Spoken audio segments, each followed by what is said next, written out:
One of the many crucial thoughts that are contained in Ralph Waldo Emerson's writings is very well summed up by his quote that says, "The other terror that scares us from self-trust is our consistency, a reverence for our past act or word, because the eyes of others have no other data for computing our orbit than our past acts, and we are loath to disappoint them." This idea is even more important than what it might seem to be first, but I think it really hits the nail on the head when he says, and we loathe to disappoint them, even though they're going off of information that's very surface level, right? Others can only see what we have said and done in the past. However, one of the best things we can do for ourselves, in most cases, when it comes to most ideas and beliefs, is to not think like our past self and to not act like our past self. We've all first started believing and thinking about certain ideas when we were 15, 16 years old. There's certainly not a single thing that I think we should be doing and thinking in the way that we did when we were 15 or 16 or thereabouts. But many people not only love this consistency, they think that it's important to be consistent, it's important to be true to yourself, so to speak, but they even take pride in it.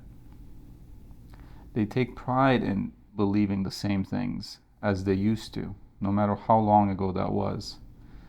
In fact, the longer they believe in something, the more they think it's true, they think it's a tradition, they think it's right, and they take pride. And if it ever does, one way or another, turn out that it was just wrong and they can't ignore it or can't deny it any longer, well, then what happens is their world just crashes and tumbles down, and it feels like a waste of time. It feels like a waste of time to have believed in these things all these years, and we feel like fools, when really the exact opposite should happen.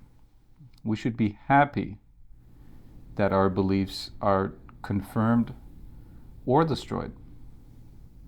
Because who wants to walk around with misguided beliefs, thoughts, and actions? Who wants to live like that? Yet some, like I said, take pride in living like that because they didn't realize they're wrong. But that's where examination comes in. And as Socrates famously said, an unexamined life is a life not worth living. And that's exactly what he means by that. This consistency ruins us. And these things are distractions also from the person.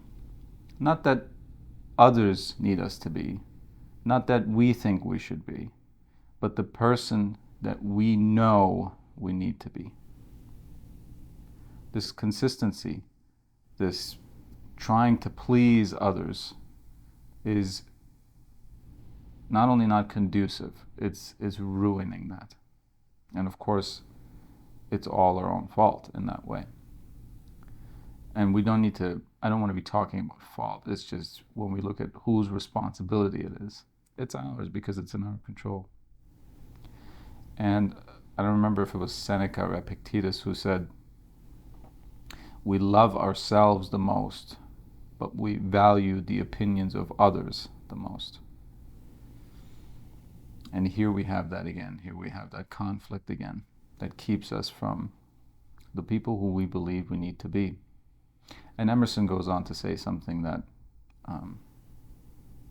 it doesn't matter what we said yesterday, what we believed yesterday, that we should, if we spoke critically yesterday about ourselves and we thought critically, that we should do so again today, no matter if it conflicts yesterday or not, because today is the most up to date, today is the most important, and tomorrow may change again.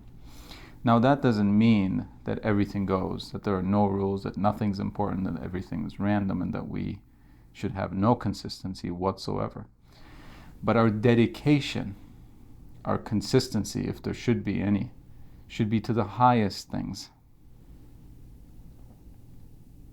and not to our track record, our past acts and thoughts and beliefs, and certainly not what others perceive of them.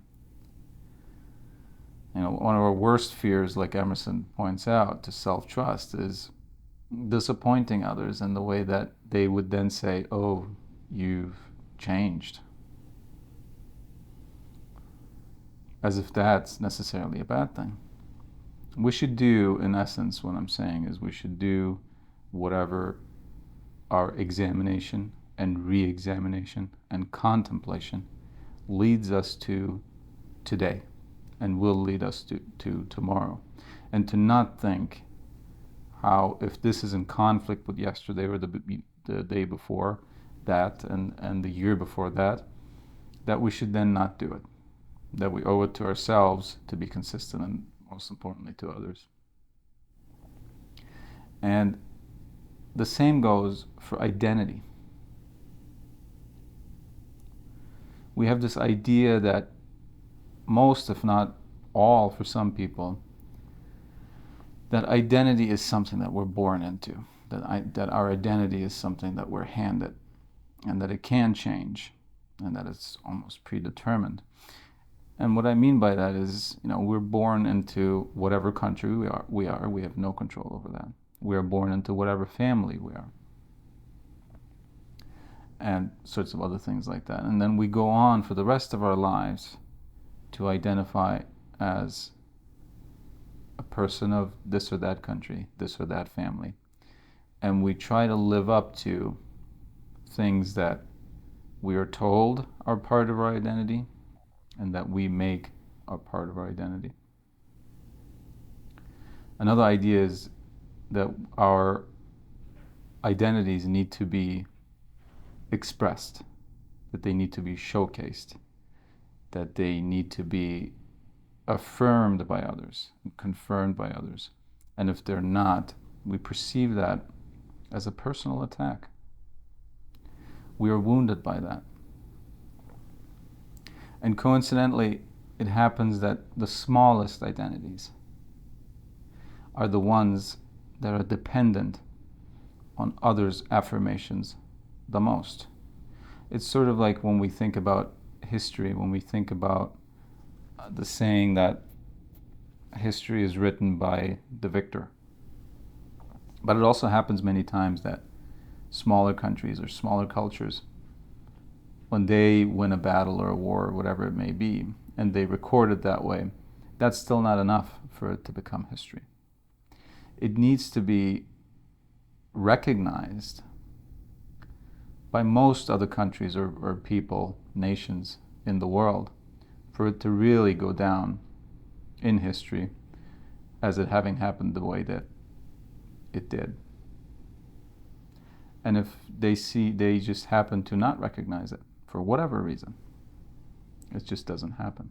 And it's the same with smaller identities. If you need affirmation to be happy, then we just delegate that control over our own identity, the most important thing about ourselves, as we ourselves believe, often, no matter what our identity is. We give that to someone else, and our happiness, again, is in control of someone else's. If I want to identify as this or that country's citizen, if I want to make that into my identity, first of all, there's a government that needs to recognize that and affirm that and confirm that. And there are many things that can prevent me from actually legally becoming a citizen of this country, which I already base my identity on. And even that, don't we hear of so many people who are citizens of a country, but who in daily life, in the real world, so to speak, are taken to be foreigners because of how they look, how they speak. And again, if those people have based their identity on being a citizen of that country, of being of those people. That's going to be very offensive and very disturbing to them, to be taken as a foreigner, to be recognized that they have this or that accent, that they are citizens, but they look a different way than most people in that country or in that culture look. And they feel forever a sense of not quite belonging, and they carry that hurt and that pain in themselves.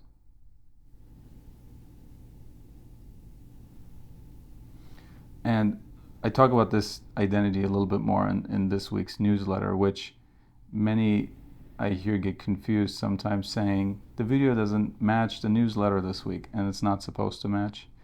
This week it accidentally matches.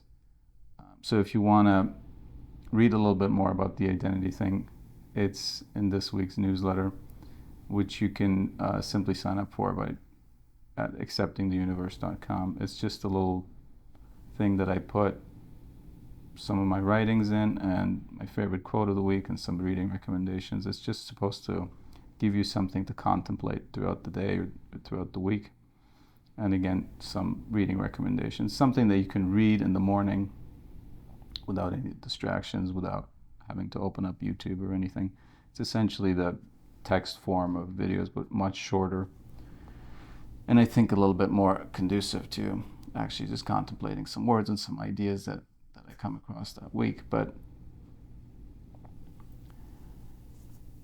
one more thing about identity is that the larger we go, the biggest identities that we, or the biggest ideas and concepts that we identify with, the bigger they get, the less controlled and less dependent on others they become. For example, if I identify not as a citizen of this or that country or a part of this or that culture or this family, but instead I identify with the concept and idea of honesty, I will become honest. I can simply give myself honesty. And I can identify with justice, and I will become a just person, and I can give myself that. And I can identify with kindness, and I can become a kind person. And no one can affirm that, and no one needs to affirm that. These things don't look for others' confirmation, and they cannot be denied to us by others as well. Whereas again, the lower you go on the scale of things that you can identify yourself with, become more and more dependent on others' affirmation. And don't we want to go for the higher things anyway? And don't we want to be, and I again say this in the newsletter this week, don't we want to be honest, kind, and just people anyway? And aren't whichever country we identify with, whichever culture we identify with, won't the others in that country or in that culture or in that family welcome us the most if we are kind people, honest people, modest people, just people? Won't others benefit from living in the same country, in the same culture, in the same family as us if we are people like that? So isn't that the most important, most admirable, best thing in life anyway? On top of that, it gets to be completely uncontrolled by others. You get to be completely free through these things. You get to be completely independent, self-sufficient, self-reliant, and again, at liberty. So again, the biggest obstacle, the biggest fear, the biggest thing that stands in our way to become the people that we know we need to be is our fear of disappointing others. And that would be fine even if what others know about us weren't only these superficial, shallow things which are what they can observe of us. Our acts, words, And that's all they can see, and not even all of it. And whatever they see still gets interpreted by them, by many different people, in many different ways. And we need to free ourselves from this need for constancy,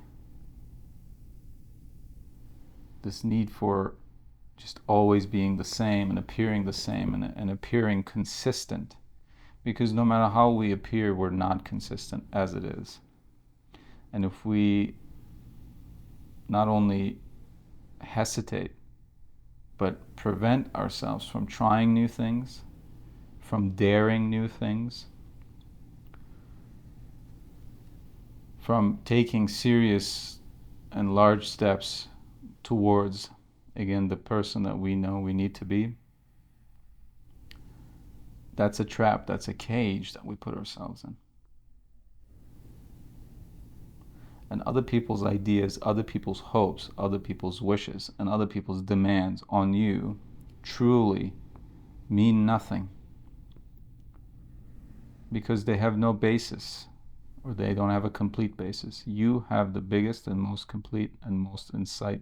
You have the most insight on your basis, on your foundation, on what you know you are and what you know you need to be, more than anyone else. We must stop identifying with the small things. We must stop identifying, most importantly, with things that need others' confirmation, affirmation, recognition, and allowance in a way.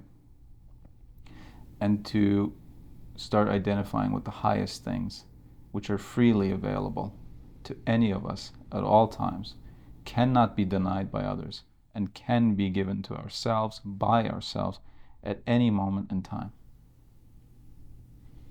Now, what's bigger than that? And what's more freeing and more important and really better than that? The world doesn't withhold nearly as many things as you think it does. It's self-imposed and self-caused. Our biggest troubles, our biggest worries, our biggest feelings of being trapped, our worst feelings of never being allowed to be the person that we want to be. It's so much of it, if many argue would say all of it, is self-imposed. And that can be remedied at any moment by you and only by you.